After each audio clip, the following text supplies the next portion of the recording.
haada mideeda gaadmada badan aan gaabin socodka kuna kadisa ugaarta ayaa loogu magac daray cutubyada la soo carbiyay ee commandoska xoogga dalka Soomaaliyeed ee Gorgor oo guyaal kooban gudahood ku soo jiitay indhaha Soomaalida iyo caalamkaba ciidamadan oo qayb ka ah tusaalooyinka muuqda ee muujinaya isbedelka wadanku uu sameeyay dhowrkii sano ee ugu dambeeyay ayaa lagu qoraa shuruudo adag waxaana sanad walba ku biira boqolaal dhalinyaro ah da'yar aqoon leh misana ka caamay muddadii burburka oo uu dhaqaajinaya dareen wadaniyadeed si ay u soo oowdaan albaabada tabaryarida iyo quursiga una soo afmeeraan kooxaha ku shaqeeya fikrada shisheeye ee caqabada ku ah amniga dalka safafka ciidamadan Soomaaliyeed ee Turkidu tababarto oo hayaankoodu uu ka bilowdo dugsiga Turkisom oo ah marxaladda koowaad ee carbiska ay ku qaataan ayaa qaybtood qalin jabinta kadib loo gudbiyaa wadanka Turkiga halkaas oo ay ku soo qaataan koorsooyin sare oo kala duwan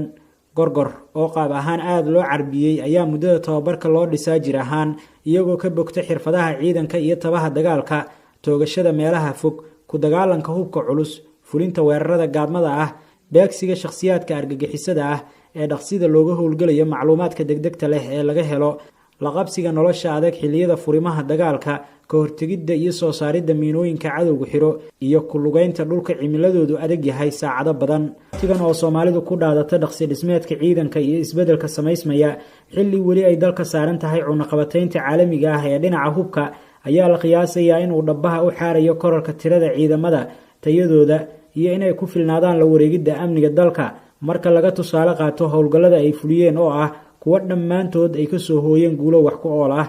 ciidamada Gorgor ee commandoska ciidanka dhulka xoogga dalka Soomaaliyeed oo ka mid ah xoogagga wadanka ee tir ahaan kordhaya ayaa intooda howlgallada ku jirta ee tababarka dhameystay la siiyay hub culus iyo mid fudud oo casri ah iyo gaadiid gaashaaman oo qaarkood aysan rasaastu karin iyadoo ururo ka mid ah guutooyinka Gorgor loo qaaday gobolada dalka iyo xuduudaha wadanka isla markaana xoojin u noqday ciidamada qalabka sida ee ku howlan ilaalinta amniga wadanka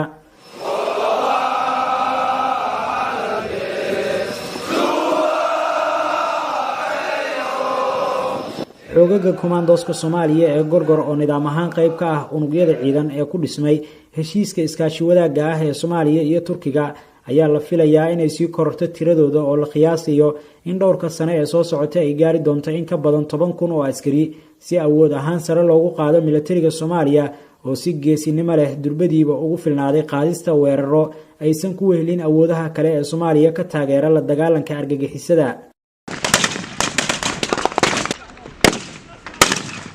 Soomaaliya oo dawlad ahaan amnigu ugu jira liiska qorshayaasha ugu horeeya ayay dhalinyarada waxbarata ee ka baxda dugsiyada sare iyo jaamacaduhu noqdeen kuwa iska diiwaan geliya fursadaha ciidamada oo si daahfuran loo soo bandhigo iyagoo intooda ugu badan ku biira Gorgor iyo Haramcad oo safka hore ugu jira ciidamada Soomaalida ee sanadahan isha lagu hayo sinaanta la magacahay sankunaafle ma ogoli inuu iga sareyn karo anna garasho sogordahan sooriya ruux ugama dhigo Soomaali baan ahay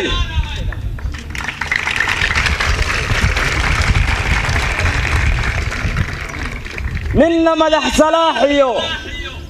kama yeelo seetada sasabada ma qaadibo sirta waxaan iraahdaa saabaan biyaha celin Soomaali baan ahay inkastoon sabool ahay haddana waan sirriigtaa saxaabada ma horsado saaxiibnimaan nahay cadowgayga lama simo Soomaali baan ahay sodcaalkaygu waa meel sahaydaydu waa dacar sohdintaydu waa caan seeftaydu waa cudur naftuna geedka iga suran Soomaali baan ahay nin isigay ma nabad galo nin isugayna maba jiro libta wali ma siidayn gardarada ma saacido nin xaq lana cid lama simo Soomaali baan ahay nabadaan u sahashaa colaadaan ka selelaa sooma jeesto goobaha ninka nabarka soo sida gacantiisa kama sugo Soomaali baan ahay dabayshaan la socdahay salfudaydna uma kaco waabay sunaanahay marna samawadaanahay samir baan hagoogtaa Soomaali baan ahay ninkaan taydu soli karin uma yeelo suu rabo sida dunida qaarkeed sandullaynta ma ogoli ninna kabaha uma sido Soomaali baan ahay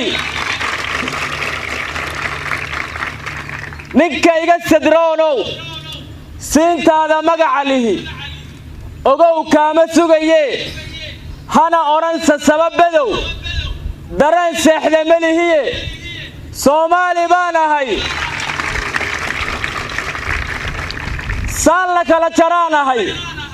sumadi ay ku wada taal rag baa beri isaayaday anoo xoolo soofsaday xilmidnimo alaa sida Soomaali baan ahay